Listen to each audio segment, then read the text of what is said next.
same-sex marriage postal plebiscite. Ballot papers will be arriving at your home from September 12th. How will you vote?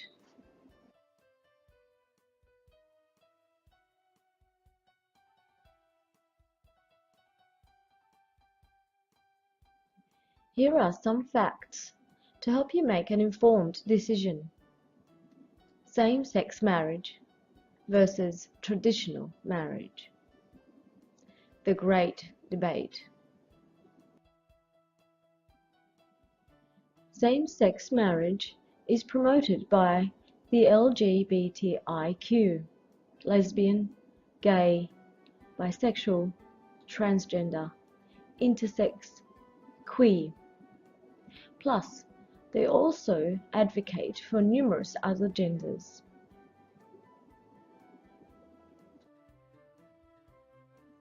The number of same-sex couples in Australia.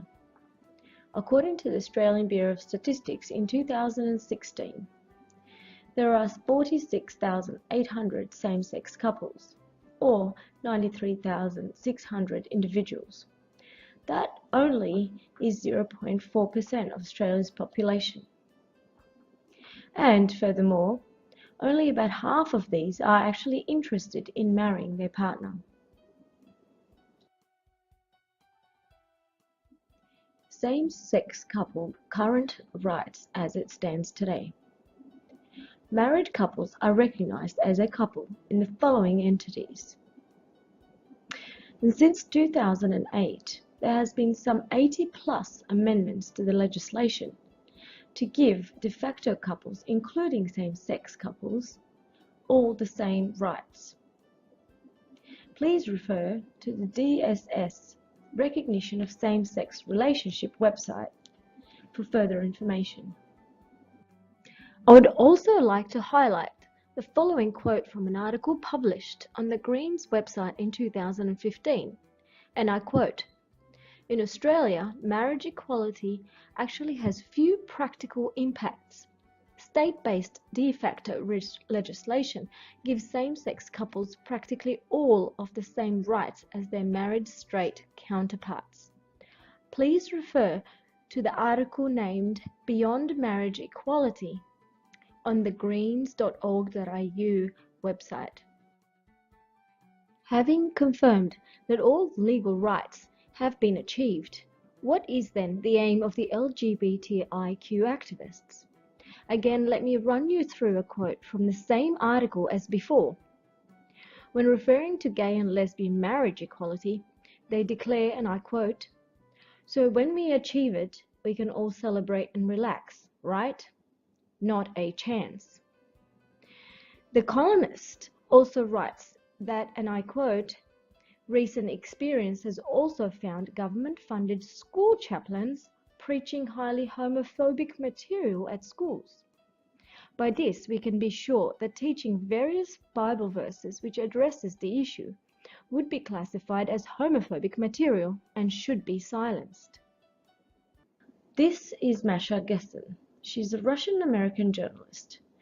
However, she is also a prominent gay and lesbian activist. But I agree. It's a no-brainer that we should have the right to marry. But I also think equally that it's a no-brainer that the institution of marriage should not exist.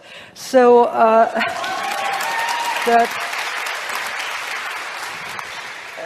that causes my brain some trouble. And part of it, why it causes me trouble, is because fighting for gay marriage generally involves lying about what we're going to do with marriage when we get there. You know, because we lie that the institution of marriage is not going to change. And that is a lie. The institution of marriage is going to change, and it should change. And again, I don't think it should exist. I don't like taking part in creating fictions about my life. That's sort of not what I had in mind when I came out 30 years ago. You know, I have 3 kids who have 5 parents, more or less. And I don't see why they shouldn't have 5 parents legally. I don't see why we should choose 2 of those parents and make them into a sanctioned couple. So what is traditional marriage? Well, as God intended it in Matthew 19, verse 4 to 5, He who made them at the beginning made them male and female. For this reason, a man shall leave his father and mother, and be joined to his wife, and the two shall become one flesh.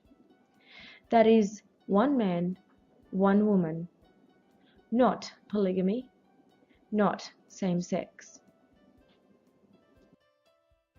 So what is traditional marriage in Australia then? Well, since 1866, the legislation always stated one man and one woman, and to the exclusion of all others. The amendment in 2004 still consisted of the union of one man and one woman, to the exclusion of all others. There has been no change in this legislation since then. So how does any change to the legislation affect me? For starters, freedom of speech and faith will be impeached. An example of this was when a Christian street evangelist was charged in Brisbane for preaching that homosexuality is a sin. The Australian Equality Party aims to take away free speech from those who oppose same-sex marriage. Parents will have no right to teach Christian beliefs to children. So how does it affect children? Well, a child's needs will be disregarded and become secondary.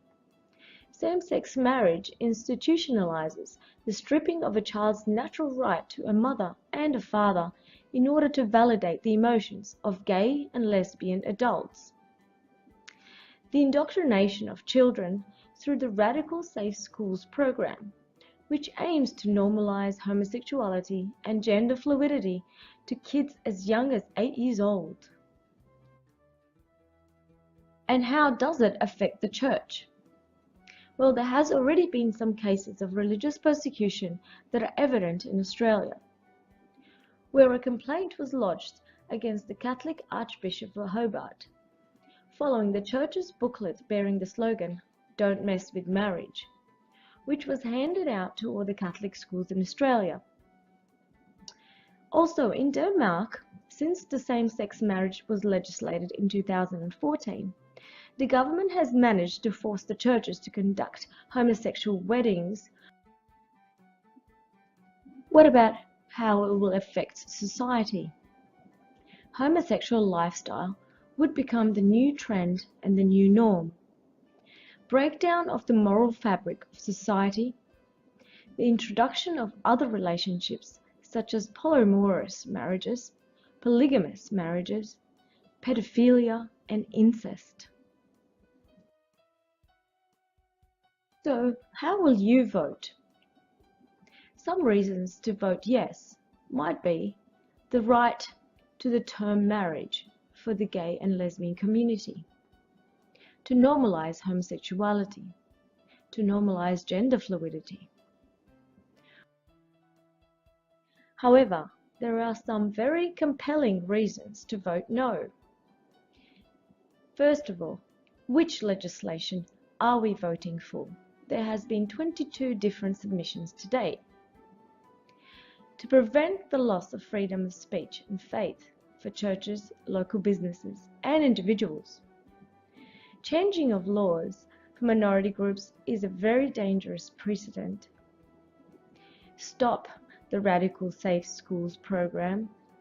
Stop gender theory. Preventing pedophilia, polygamy, etc. But the most compelling reason of all will have to be that it is not what God had intended. So, before the vote, please pray for God's work in this battle. Educate yourself and continue the conversation in a respectful manner. Consult your parish priest for how to complete the vote card before you vote. Also, for more information, please contact australiavoteno@gmail.com, or any of the numbers that are showing on your screen.